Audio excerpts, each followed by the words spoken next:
और अब कुछ खबरें एंटरटेनमेंट की दुनिया से।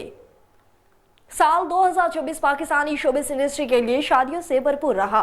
शहरियार मुनव्वर ने हाल ही में अदाकारा माहीन सदीकी से शादी की।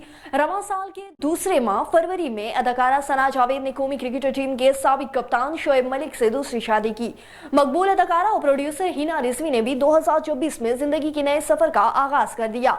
रवां बरस अदाकारा अरीशा रजी भी रिश्ता अज़दवाज में मुंसलिक हो गई। साल 2024 में अदाकारा फिरोज खान भी दोबारा जिंदगी के सफर का आगाज कर लिया। अदाकारा अस्मा अब्बास के बेटे की शादी की तकरीबात भी इस साल के एहतमामी हफ्ते में मुनक्किद हुई है।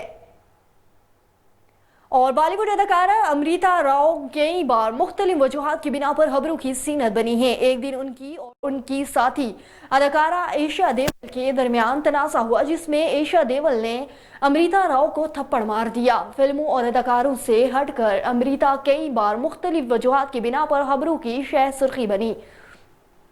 ऐसे ही एक वाकया 2005 में फिल्म प्यारे मोहिन के सेट पर हुआ, जब उनकी और उनके साथी अदाकारा आयशा देवल के दरमियान तनाज़ा हुआ और आयशा देवल ने अमृता राव को थप्पड़ मार दिया। आयशा ने बाद में कहा कि इन्हें अपने अमल पर कोई अफसोस नहीं।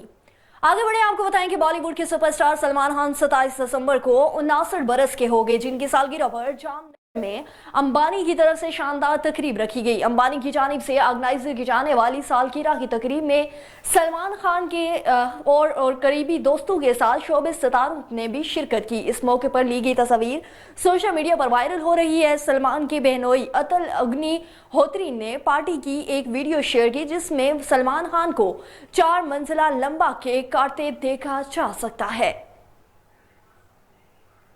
शोबिस की दुनिया से फिलहाल के लिए इतना ही।